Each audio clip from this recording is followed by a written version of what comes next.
Photographers, how should you really be measuring your success? Is it all about likes? Is it all about comments? Is it all about making money? What is it you're really doing photography for? What is your measure for your success? I've got a funny feeling that most of you have not quite got it right. You've not quite thought through what you're doing photography for and what you want to get out of it. And what my experience tells me is that leads to disappointment and people giving up. So maybe it's time to rethink how you're measuring your success. Let's get into it.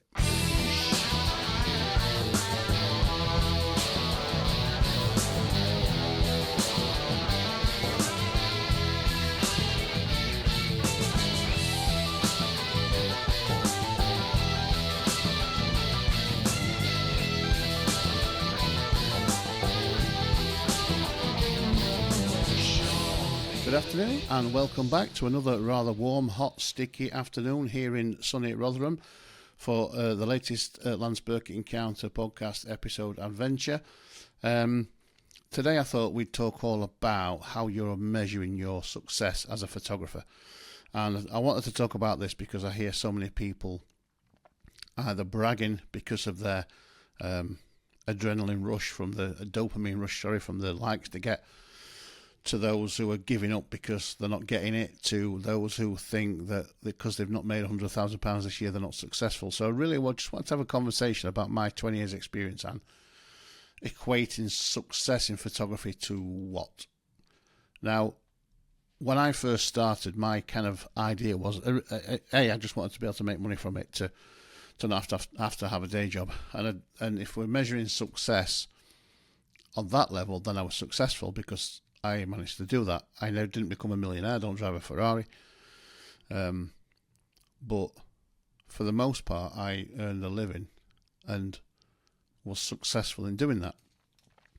If my end game would have been to be able to buy a penthouse suite in Florida and drive a Lamborghini and jet around the world when I wanted, then I failed fucking miserably. But that was never my intention. My goal to be successful was to be a working photographer, which I achieved. Now, very few photographers achieve that, and that's not me bragging, that's not me going, look at me, I achieved it. It's just the reality of the fucking harsh, cutthroat, horrendously paid, horrendously respected industry we happen to want to live and work in. It's got worse over the 20 years I've been in it. It's got more. The expectation on photographers to do more for less is worse than it ever was. And I don't just mean, in fact, it's not just photographers. I know filmmakers in the same boat, musicians in the same boat. Lots of us are in the same boat. It's all bullshit. It's all, that old adage of, oh, come and work for me. It'd be great exposure for you. All right. So I got my 20 years experience. I got me 10 grand worth of camera kit, lenses, experience, my car insurance, my wife to feed, my son's daughters to feed, house to pay for. But if I come and shoot for your magazine, it'll be great exposure for me. Equate that to real life. Equate that to make it make sense for me. It doesn't. And it's not just me that's up against that, it's you guys as well. But let's just say we decided that to be successful, you had to be published in a magazine. Well, that's great, isn't it? Because you can go and do it for free and you're a fucking success. Yay! But what does that success equate to? Did it get you any more work? Now, I'm not saying that I've never done this, because I have done this. I'll be honest, I'll hold my hands up and say I've done it more than I should have done. And my experience tells me that when you do the favour, very rarely is there any kind of payoff. And by payoff, I don't mean financial payoff. I mean a reward other than seeing your work in a magazine or in an advert or on an album cover or wherever it is without being financially recompensed for it. So it's happened to me a couple of times over time. My own fault, my own stupid fault. Should have said no, get yourselves fucked. But I didn't. I know it happens to other photographers, and I know it's worse now than it ever was.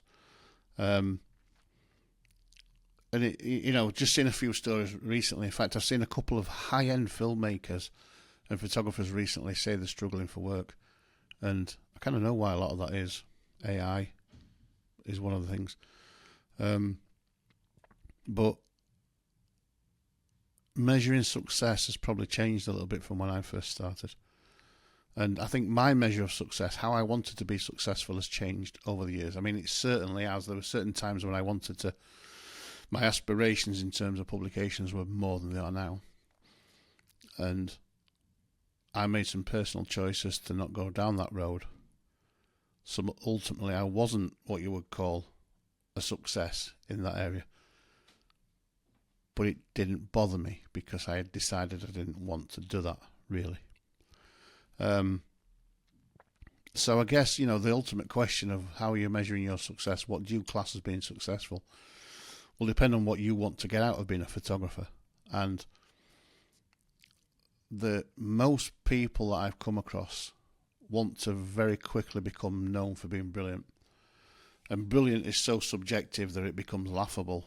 When I first started, as you know, I've said this in probably the first 10 podcasts that I did about me. I should never have had a studio and been doing all that. It's only my own, I don't know, ego probably, and desire to want to do it that made me do that, and I got to that point pretty quickly. But I realised no business doing it because I wasn't ready. But anyway, I did it, and all the people that used to come through my studio and come to workshops and stuff, they were all already convinced after 2 or 3 shoots and their £5,000 worth of kit they bought, convinced that they were the next Mario Testino or whoever, and really they still hadn't grasped the basics of composition, lighting, exposure, edit process. They were just, their ego was already up there. And I've kind of seen that trait as I've progressed my own career, and I often wonder why photographers are doing it. And for me initially,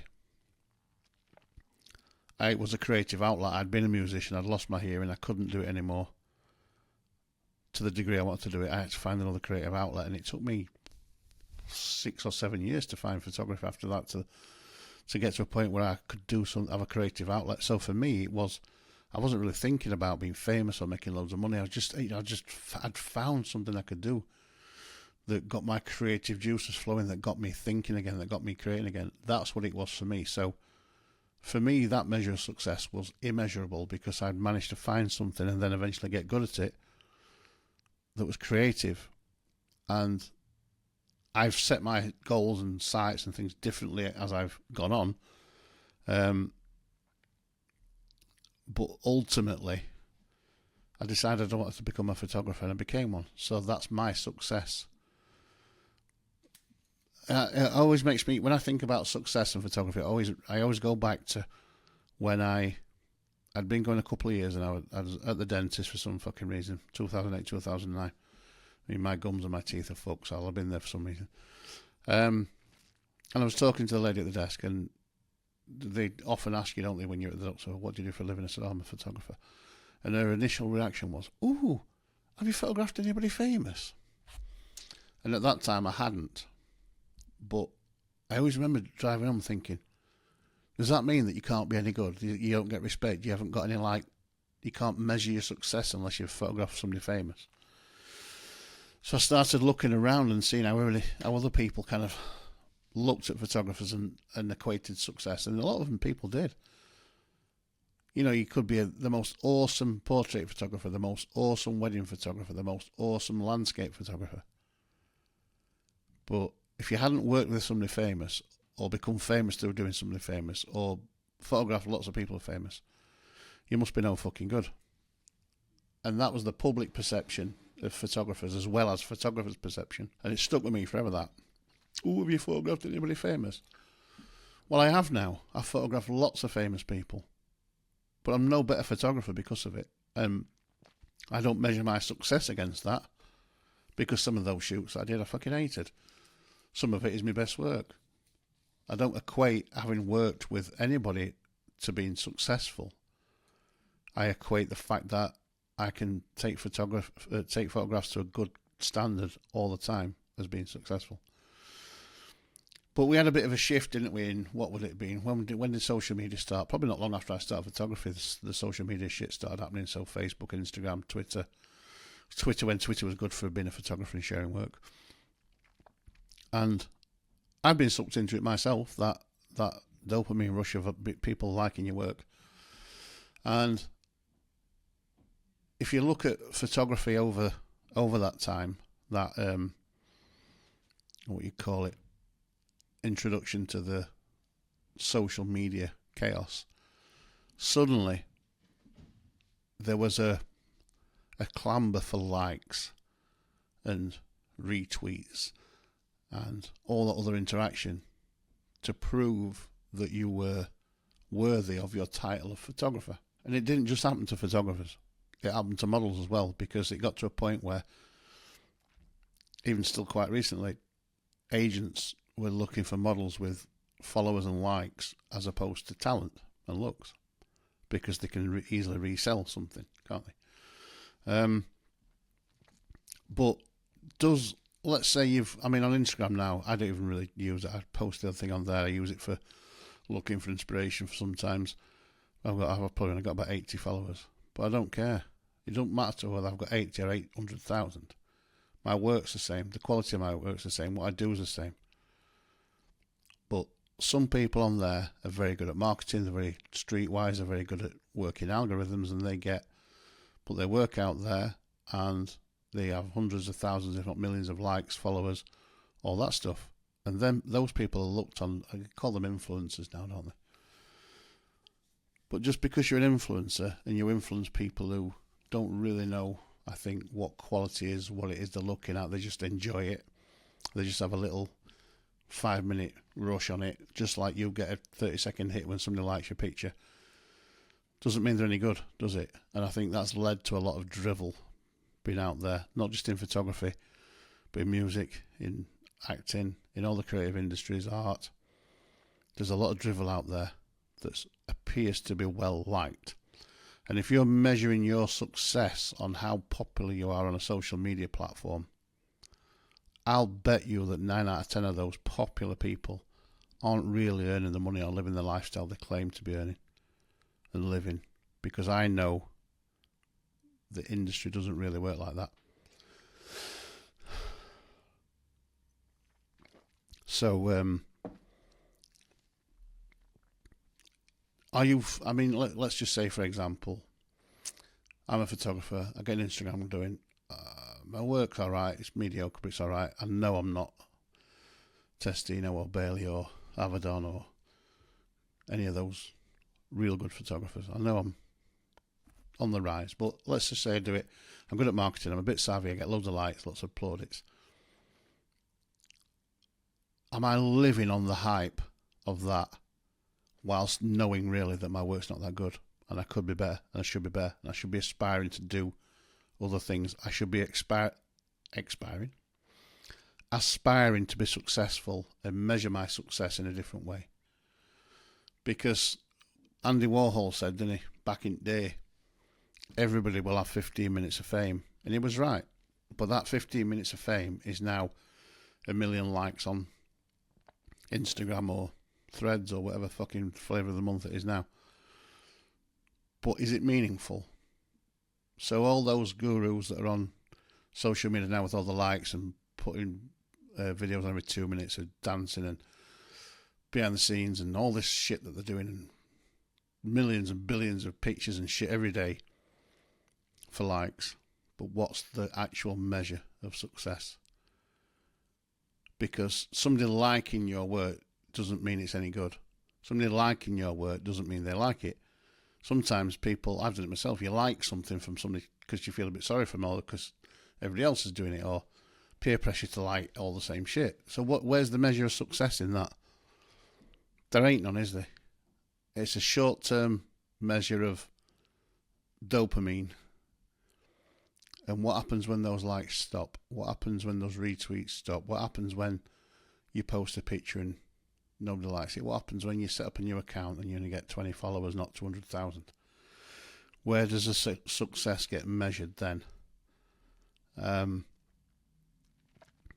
So you kind of what happens, I think, is people end up making work for an emotional attachment rather than a measure of great work.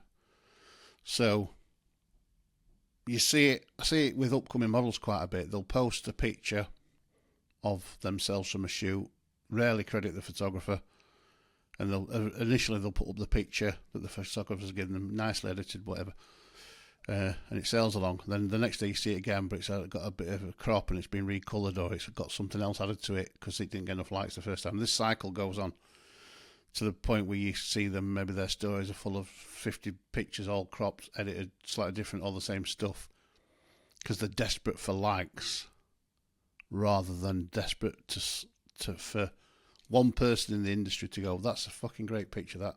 Who did it? Or for them to say, you look great on that picture, model, actress, entertainer. Can we have a chat about your work? They're more interested in that pow, pow, pow, pow, pow, pow, pow. Get me that look, get me that like, get me that fucking comment, get me that bullshit, get me that, oh, I need it. But it's shit, love. It's shit, mate. It's rubbish. It's not going to stand up. In 50 years' time, they won't be looking at it. Nobody will care. It'll be in the digital abyss. And AI will have taken over and replaced you all anyway. So where's the measure of success in that? That short-term emotional fix over long-term success and fulfillment, real fulfillment. When I post a picture on social media, now anyway, the last 5-10 years maybe, I don't give a flying fuck whether it gets 1 like, 2 likes or 2 million likes. What I like is when I get a comment from somebody in the industry who was new or who's been there a long time, who just says, nice work, mate, or great stuff, mate, or whatever it is. That's the buzz I get. But I still don't measure that as success. I'll tell you how I measure my success at the end. Keep you watching. And I guess then, there's all that stuff around making money, but is it ethical to make money? People who do, I don't know, let's say they go around photographing the homeless, which I've done. So this is not a slight at them. I've got 10 years of terabytes worth of homeless people, which I've photographed for my own personal reflection, I guess, is a thing. So I can look at them and think, fucking hell, what can I do here? What help can I give? Do they need help? Is it true? Is it lie? Is it fabrication? Is some of it true? Like, whatever it is. I have a couple of times in my photography career stopped and spoke to homeless people and gave them a few quid to allow me to take the picture. I guess so I felt less intrusive. I guess I felt less like I was just taking the piss out of them or I was using them for my own gratification. But I've never done anything with those pictures. They're all on my hard drive. And I was always toyed with the idea of maybe doing a book or a show and using the money to raise money for homeless. But then I think, again, am I just exploiting them? Is it like ethical for me to make money, even for them, at their expense? I'm not so sure it is. Some people would say it is, but I do have an addiction of photographing them because it interests me. Their faces, their spaces, the places, how people bypass them. Are they genuinely homeless? Are they not? Are they charlatans trying it on? Sometimes they are. Most of the time they're not. What's their story? How did they get there? As a storyteller, I love that stuff. I hate that it has to happen and those stories are even there to be told, but I just don't know what to do with it. But I could, if I was a bastard, just go, all right, I'm one of the most successful homeless people photographers you've ever met. Why? Because I've shot all these people, I made a book and I made £1 million off it. Is that success? For me, it wouldn't be. Yeah, it'd be financially successful, but that's not how I equate my success. So it's a very poignant thing to think about, isn't it? So yeah, there's those ethical considerations if you're thinking about whatever it is you're photographing. Another example would be, doesn't happen often, but I have heard it, photograph a model.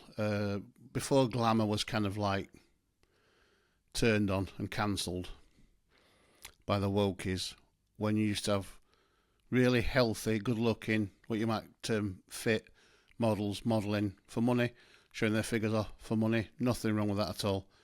to get cancelled because it's against women, which it wasn't. Let's say you do a topless photo shoot, page 3 star with a model. She comes in, you do the work, you pay her money, good money I hope, you get the pictures, you then go and put them in a porn magazine and make a lot more money than what you've paid her, and you've sold her the shoot on false pretenses. A lot of that used to go off, not so much now, not since they cancelled most of that stuff anyway, but I'm sure those kind of things still do go on in other genres. But is that successful? Can that be deemed successful? I made a lot more money than I thought I was going to do because I've duped this young girl. She got paid. I've heard lots of those stories over the years. I've got more morals than that. And I care not about any of that. I care about well-being. I care about people being treated with kindness and fairness. And, you know, if you're going to make pictures of somebody, you do with them what you said you were going to do, not anything else. So for me, that making money like that would not feel meaningful, but there are a lot of unscrupulous photographers out there who would love that shit.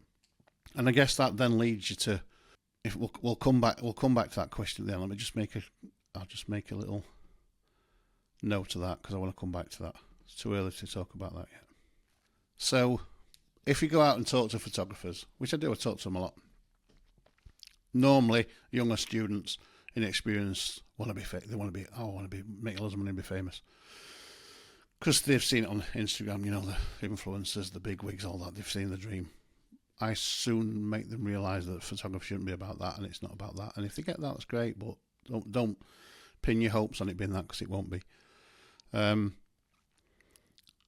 My question I often ask photographers, not just students, but all photographers, is when did you feel most successful? When you took a picture or a set of pictures or whatever it was, what was it that made you feel most successful than anything? What was the most successful you ever felt as a photographer? And given I've got 20 years and 15 million terabytes of the pictures to think about, it's difficult for me to say. There are key moments when I go, that shoot was just fucking awesome. And I've had a lot of real good shoots like that, particularly in the late 2000s, early 2010s, 12, 13s, 14s, when I was doing a lot of people work. Made some great pictures, probably my best work, got a lot of satisfaction. If I had a measure of anything, 7 or 8 year period, and when I was really busy doing that if I measured my success against that, I'd be happy. Too many to pin down to one. But then I think the nights I spent in my back garden laid down or sat in a chair like looking up at the stars with long exposures and just breathing it all in and making good pictures and selling, having them on my gallery wall, selling them, and even what would it be now? 2008. We used to have a couple of cooling towers at Sheffield near where I live. It used to be called Tinsley Towers. They used to call them the pepper pots because they looked like 2 pepper pots, and they were demolished in 2008. And me and my dad and my brother went up there to watch them demolish them because they're iconic. But I took my cameras and videoed it and took stills, and I still sell those pictures now. Measure of success. Went up for a bit of fun with my dad and my brother. Drove round Rotherham for an hour before, getting them from different angles. Still have them listed on Etsy. Sell them now and again. You don't even realise they're there. Then a sale come through. Measure of success, absolutely. So yeah, measuring success like that, it's easy. When I took those pictures, I didn't do them to sell them. I just did them for the love of doing it. And to have a couple of hours out with me dad and my brother, being a bit daft. And I can remember it like it was yesterday. In fact, I'm sure somewhere on an old YouTube channel of mine, they're still on YouTube.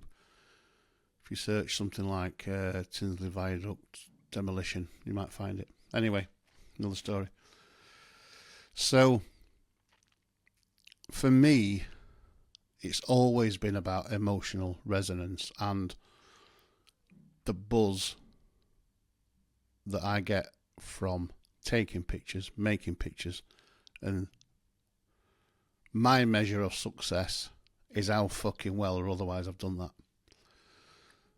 So,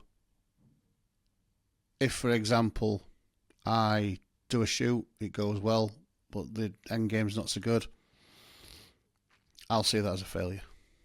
If I do a shoot, whether it's with somebody else or by myself or whatever it is, and the pictures give me that, fucking hell, did it, and then I post them and they look great and they get no traction at all, but I love the shoot and I love the pictures, I'm successful. So my measure of success has changed massively over the years. It used to be, when I first started, the idea of success for me was, did I make a picture that was in focus and looked good? Yes, brilliant. Then I got sucked into the social media thing, and not for long, but I did have a little bit of time where I was like, I've posted, if it didn't get any posts, I'd take it down, try a different time, post it again, try and get some traction. I got sucked into that for a few years. Try to understand what that meant in terms of success, but ultimately it didn't mean fucking anything. It didn't, because I would get work through social media without posting anything. Never got anybody say to me, I love that picture of yours that you posted on Instagram at 5 o'clock on Saturday, Lance, can we work together?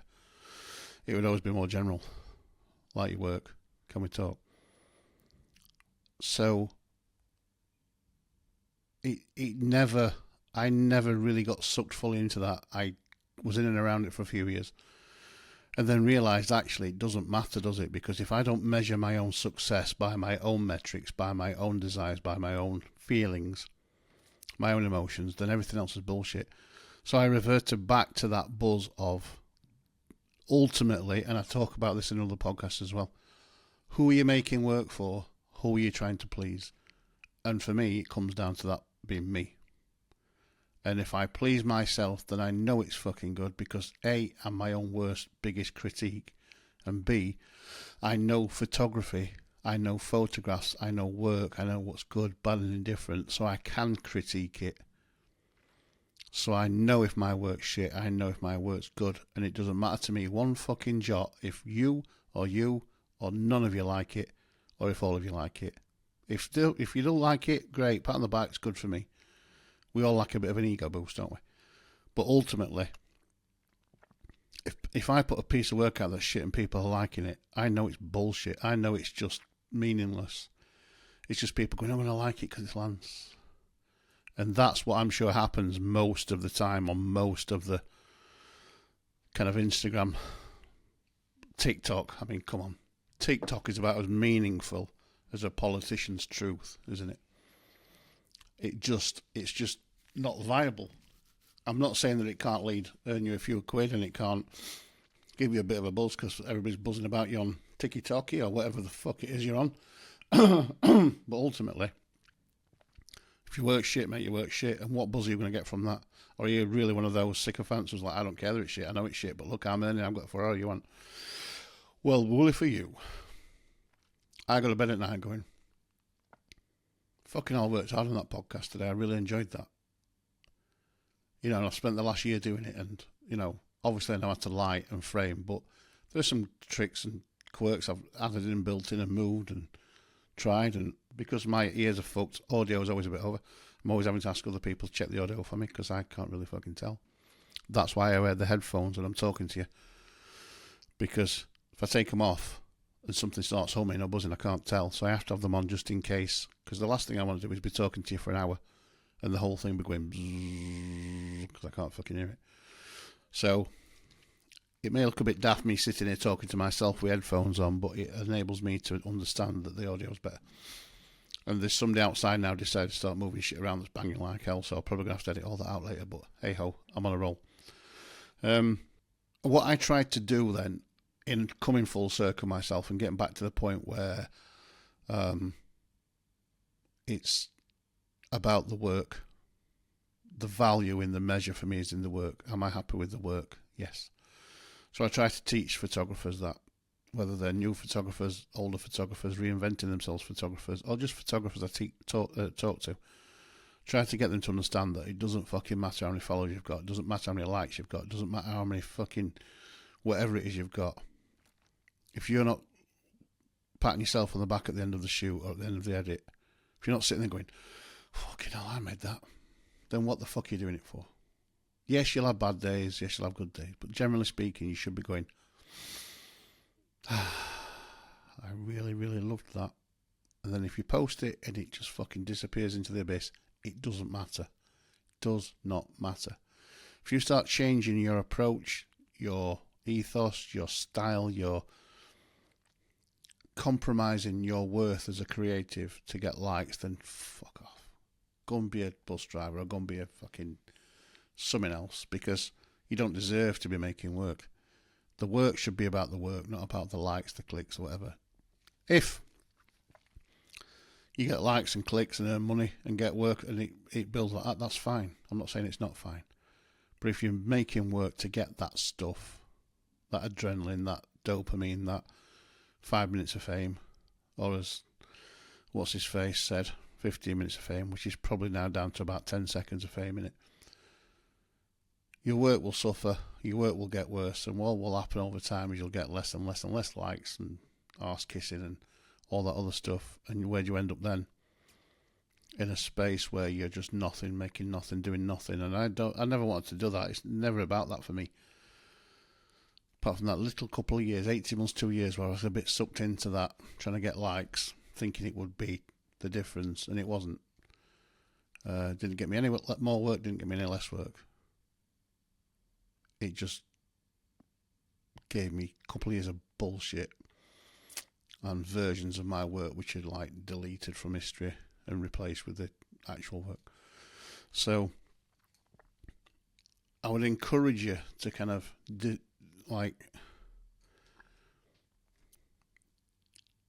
decide yourself what your worth is and how you're going to measure your success and your worth. And from that, try and stick to that and be honest and true to yourself and your work, because then people buy into that. People buy into honesty. People think that people buy into bullshit, and bullshitters do. Like I said in the other podcast the other day about elitism, there is a lot of that in the industry, but it is fake, and it's not a happy space, and it's not a great place to be in to live. And if you can get more people to buy into you because you're genuine and you're honest, then I think you'll have a happier time. You'll have a more successful time anyway, because it's about you and the work, not about who you've photographed. You know, back to that. You photographed anybody famous? Why does that mean I can't be any good if I haven't worked with anybody famous? See, nobody ever says, what's your favourite photograph? And you say, well, actually, my old grandma was sitting one day near a settee with a fire, with a cup of tea, watching telly, and I snapped a picture of her. She was in her own little world, and I love that picture. Nobody ever says, tell me about that, do they? All right, artists will do. Other creators might do, but generally speaking, the public won't say that. And if you show it them, they'll go, oh, it's a nice picture of Granny. And then you get some influencer doing a stupid dance or some stupid pose or wearing some stupid outfit, and you post that, and everybody's all over it like a fucking stupid rash. I know that's the world, I know it is, but that's not a measure of success for me. Popularity is not a measure of success, is it? Success should be measured in self-worth, I think, first and foremost. And if your self-worth is low because you're too busy chasing dopamine likes and 5 minutes of fame and logging into whatever app it is you're using and being inundated with comments and notifications, if that's the measure of your success, then I kind of feel sorry for you. I guess I could equate that as well, not just to photography, but to this YouTube channel.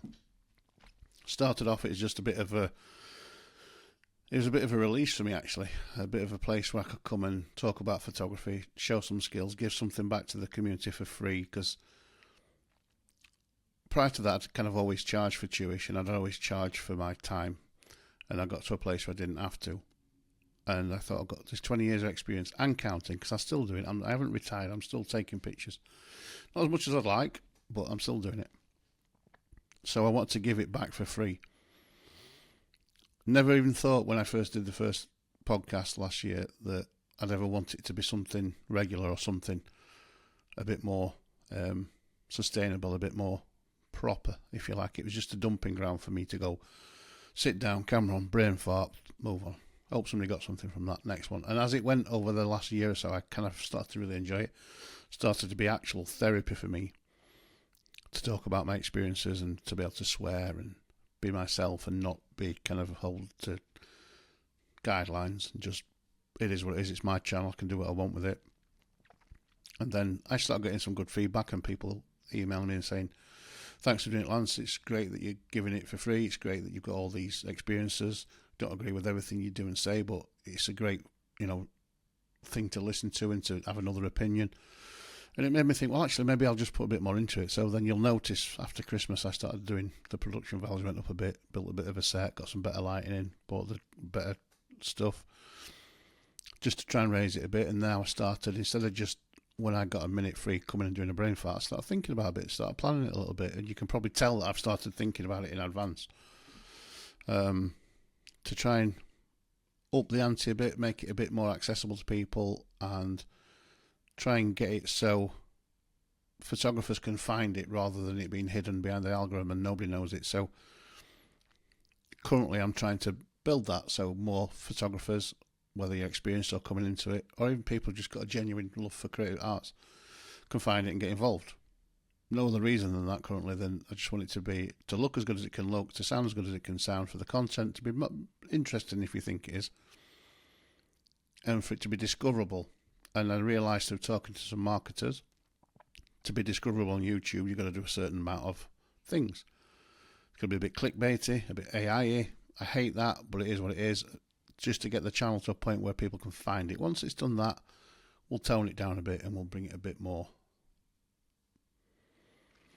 Certainly how it looks when you land there. It'll look a bit more like me rather than how it looks currently. But the measure of success for me is that I've put out a podcast because I wanted to, because I wanted to offload, have somewhere to go and do it. And the success for me is that I'm still doing it a year later. I'm doing it more.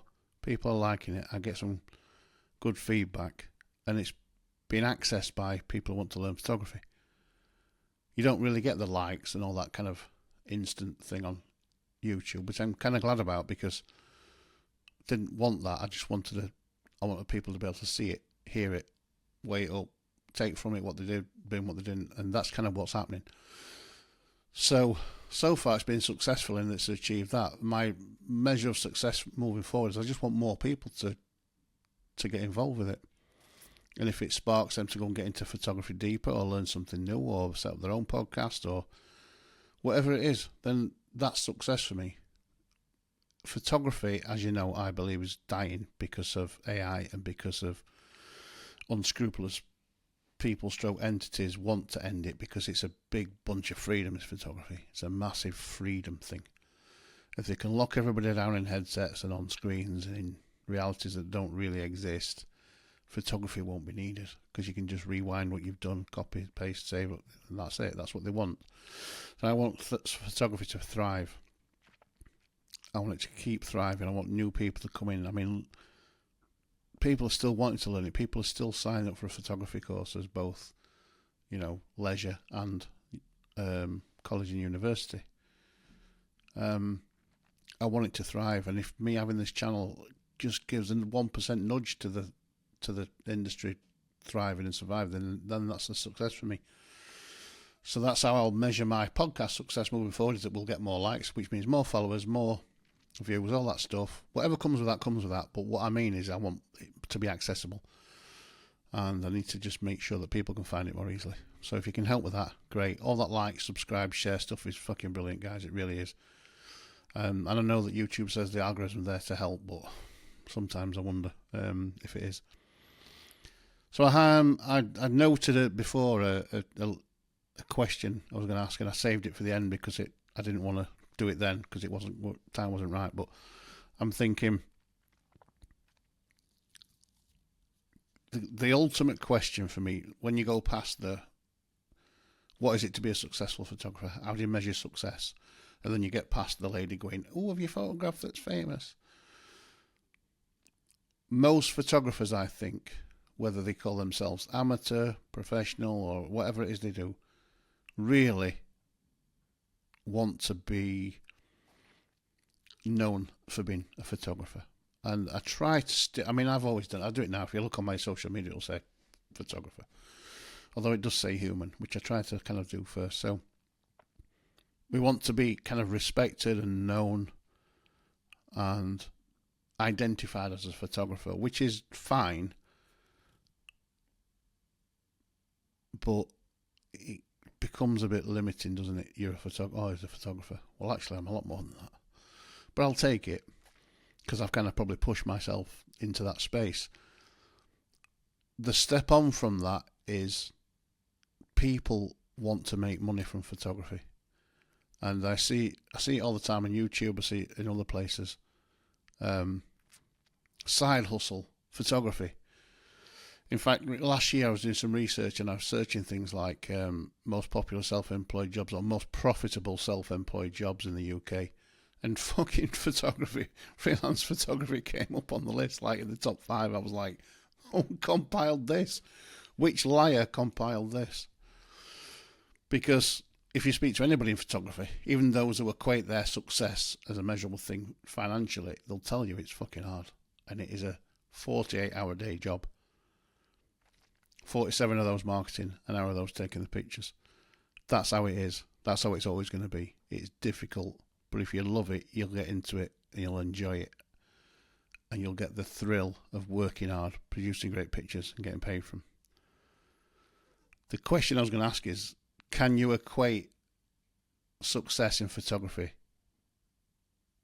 if you're broke? So if you're an up-and-coming photographer, or if you've been a whole heart photographer who's fell on hard times, can you still be successful if you are broke? And my answer is, of course you fucking can, because you just don't equate success to money. And I go back to what I said at the beginning. If you're equating your success to money, then you're in the wrong game, you're in the wrong space. Go and do something else, because you don't get respect because you're earning money. You work, just because you've earned money doesn't mean your work's any good. More often than not, it's the marketers who have become photographers who make money because they're good at marketing, not because they're any good at photography. So you can't measure success financially in photography. Some will, some probably do, but generally speaking, you can't. For me, you should measure your success should be measured against the values you have as a photographer, and they might be slightly different from you to me,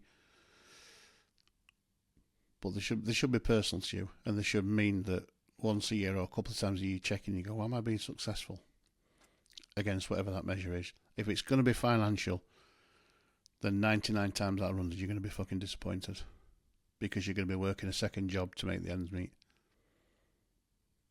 Don't equate your photography success to finance, because you will fail. Trust me.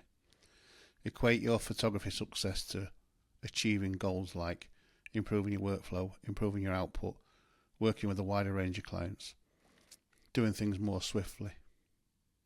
They're the kind of measures that will help you get up that great ladder to be, called a successful photographer. Which artist was it that earned fuck all while he was alive? I'm crap at artists, I can never remember. Was it what's his name? Van Gogh. Didn't earn a bean while he was alive, but after he's dead, look at him, he's the best ever. Photography's like that. It really is like that. There's loads of photographers out there who are fucking unknown, completely unknown while they're alive. As soon as they're dead, they were great, weren't they? Fuck off. They were always great. Just because they didn't earn loads of money while they're alive doesn't mean they weren't great. Anyway, that's my little short 40-minute rant today on how you measure success as a photographer. Hopefully you got something from that. Hopefully you're not sat there thinking, fucking hell, Lance, that was nearly an hour and you just never shut talking bullshit. You know me by now. I think you should equate your success to whatever you want, but please don't let it be money, because I would be disappointed. Photography is an art form. People like Stieglitz and others fought for years to have photography recognised as an art form. Don't chuck it away by equating it to finance. Whether you're being paid for it, or whether you're doing it for the love of doing it, whether you're sitting in a deck chair in your back garden in the middle of winter, wrapped up like a fucking in a cocoon, freezing your tits off, taking pictures of the stars, or whether you're in a sweaty studio with a fan on because it's that hot you can't breathe, or whether you're on the beach in Hawaii, or whether you're, I don't know, hanging out of an helicopter doing sports. Equate success to doing the thing you want to do really well, and you won't go far wrong. Alright, that's it from me. Thanks for listening. Do all that likey, share, subscribe stuff. Please help the channel. Let's get it out there to more people. Let's get more people on board. In the meantime, keep shooting, keep trying, keep learning. And just remember, your photography is worth more than any currency ever. See you on the flip side. Cheers.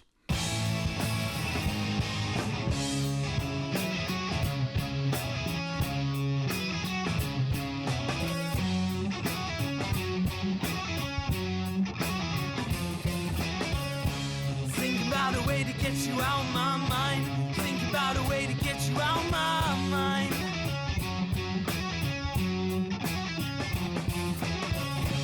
Think about a way to get you out my mind. Think about a way to get you out my mind.